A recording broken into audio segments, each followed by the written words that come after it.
Yeah, this video is the 6+1 coaching conversation with Mary Lavallee, the second grade language teacher, DI teacher. This is Robert Acosta, principal at the Allen Academy. All right, so let me first of all say thank you for coming in today. Sure. Mary, I was in your classroom earlier today. Always a pleasure to visit your classroom and observe your kiddos do the great work that they do in the classroom. So I wanted to share with you some of my observations, pertaining to today's visit to your classroom, okay? Mm-hmm. So the first thing I want to say is that your continued use of the teacher-student points game during individual turns specifically is very helpful. I know you got feedback in the past on how to manage individual behavior, and this helping you manage your kids. Maintains them motivated in the classroom, so I saw the enthusiasm behind them when we were giving them points. So they stay invested in the class.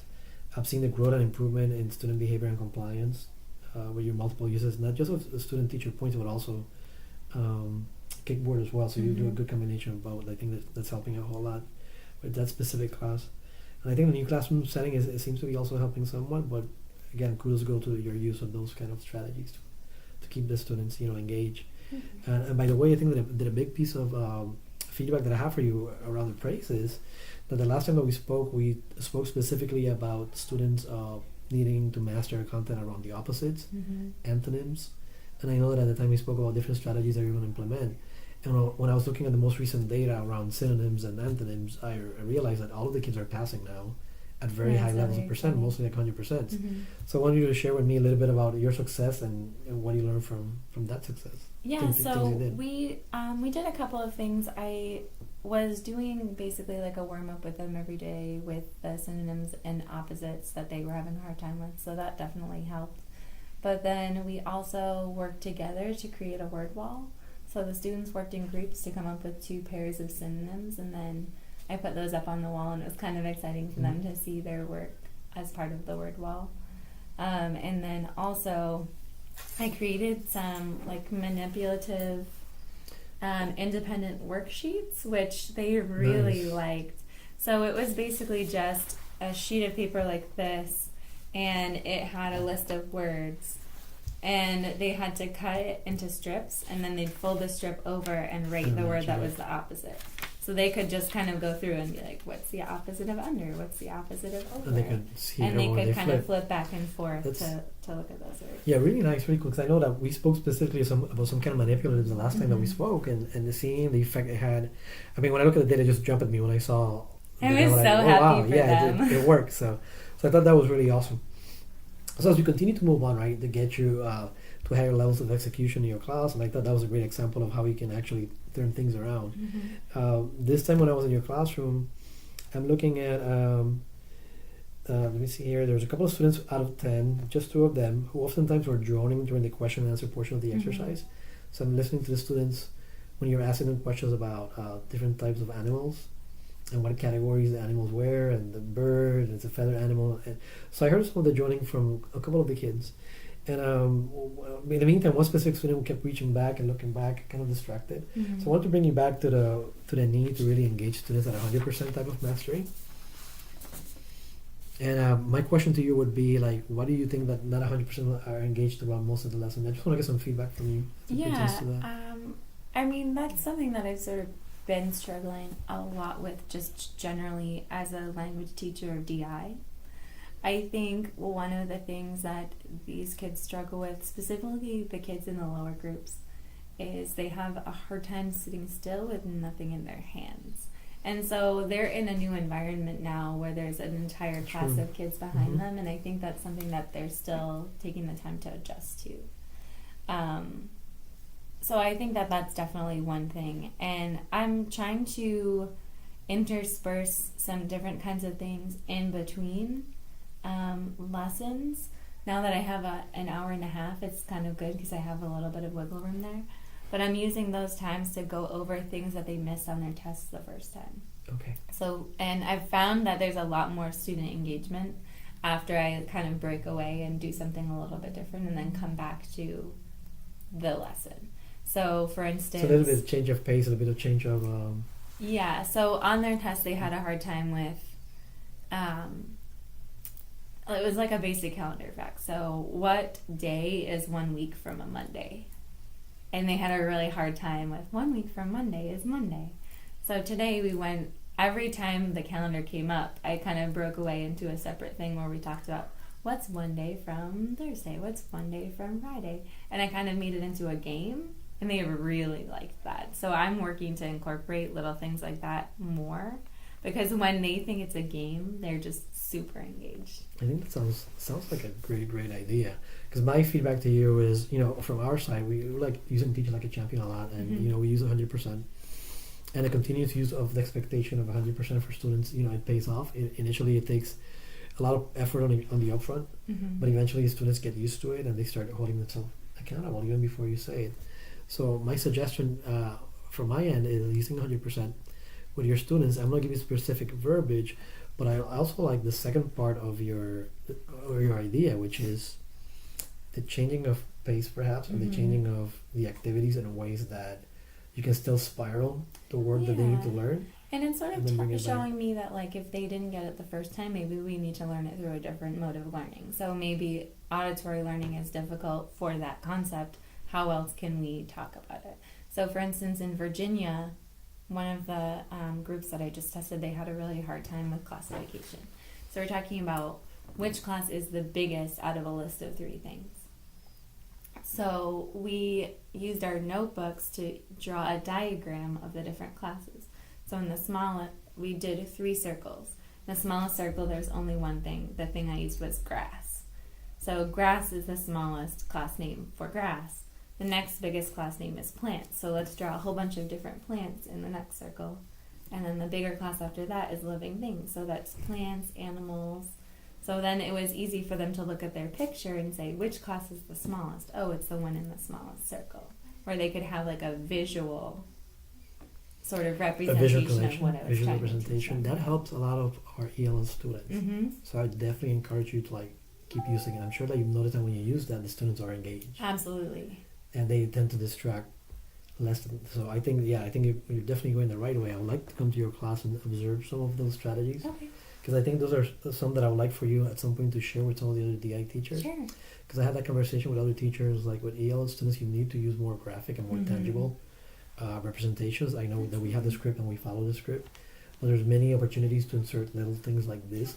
Sure, and that definitely took me a little bit more time than I wanted it to, but I think the value that they got out of it was really significant. So I used half of the class to finish testing them, and then we had about 20 minutes left, so that's what we talked about. And I think with DI language especially, everything is verbal. So they never have anything to look at until they get to their workbooks. Yeah. And I think those types of representations really make a big difference. Oh, I think it's huge. And I think that you must continue to use that. If and when, you do notice that you're doing the regular verbal part of the lesson, which is where the students, and that's the portion that I observed with you today, that they go stray from compliance, then this is where I want to go back to the action step for you, which is, using that 100%.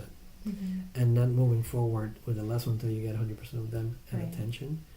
And I know you do it often, but it's a matter of doing it all the time. Typically, like I say, 80-90% of the kids are there, but we always have that 1 or 2, like you said, perhaps the environment changes as well. But when I come into the classroom, I want to be able to see you doing that. And the way that would look like, if I was to practice with you, would be, I want you to use a specific verbiage that I'm sharing with you in writing. And what I've done is, instead of having you write it, I have it printed in writing for you already, so you can have it ready as well. So something like, students, I'm waiting for 100% of you students to track the teacher. I am at 80% right now. I need 2 more students. Remember that without 100%, we cannot move on and make our daily progress towards our goal of 1 lesson a day to mastery. And you have to make a big deal out of this. Guys, we have to be at 1 lesson a day to mastery, and be peppy about it. Really, and I'm already kind of thinking I have that whiteboard in our room. We can make a diagram. So in the morning, which group is winning? How many lessons did we do? How many were we to mastery?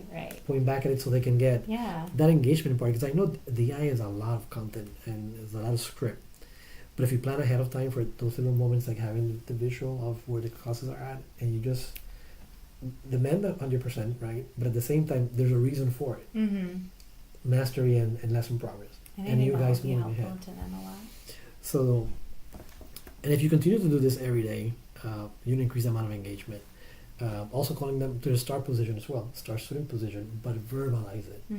So, star student position, sitting straight, tracking the teacher, like say it continuously, because for a lot of our younger kids, they need the repetition until they internalize it. And I think that even though we've been teaching them for a couple of months now, there's still most of them got it, but you still have a couple of them who haven't gotten it. So let's try that. I would have you try it out. As a matter of fact, if you can read it off of here, just so we can get the practice time in, where it says, "Students, I'm waiting for 100%." I like to see you do it with some pep, like. Yeah. So I would just be like standing in front of my students. Students, I'm waiting for 100%. I'm at 80%. I need 2 more students to be on task. That means you're sitting like a star student. Your feet are on the floor. Your hands and feet are to yourselves. We remember that without 100%, we can't move on. And make our daily progress of one lesson a day to mastery. And I'm already thinking of like a diagram that I can have that will. So what happens if I'm a student? I'm just like kicking back and looking sideways. What are you doing? Honestly, I would probably just repeat myself. So I'd say, I'm still waiting for one student. I have 90%. I'm waiting for 100 before we can move on. If I don't have 100%, that means we can't achieve our goal. And if he's one of those students that you have closest to you because of behavior, then you can like tap him on the knee, and then try to sweep them or get kind of like approximation as well in there, and get their attention. But do that, and you're gonna see. I think that a lot of the different things you're implementing are paying off.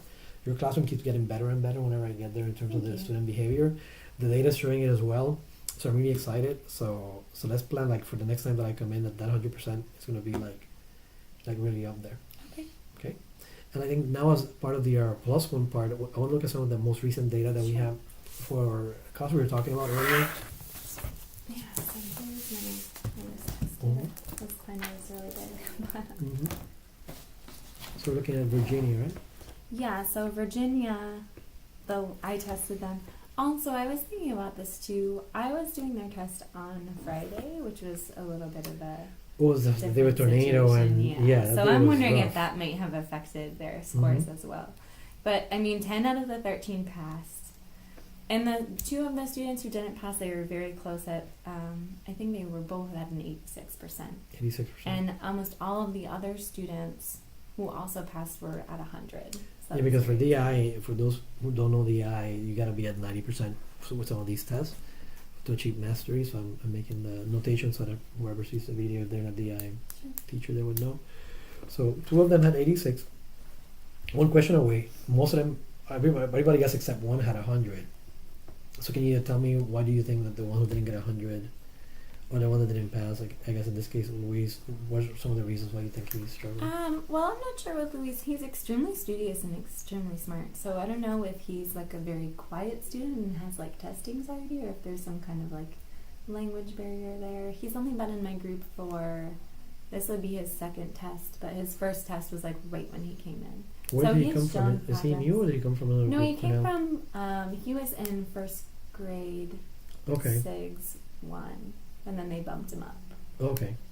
So that gap might be sort of where he's struggling. So he just got bumped up recently then? Yes. He's new to the group. Okay, any ideas specifically the ways that you can maybe support him? Well, for Luis, and for a lot of those group members specifically, what I was talking about earlier with the representations, visual representations, I'm trying to incorporate them a lot more. So, we're making diagrams about classes. And so we spent a good amount of time during our class yesterday, making those sort of visual diagrams in our notebooks. And I think that will help them a lot because they can look at it and visually see, which class is the smallest, which class is the next biggest, which class is the very biggest. So I'm trying to incorporate those types of activities as well, especially when there's a part of their test where I'm seeing that there are more than one student who's not struggling. Getting it. So in that case with Luis, then I'll ask for you to be intentional around supporting him with that visual representation, and then we can look at his data. Do you know what score he had on this test?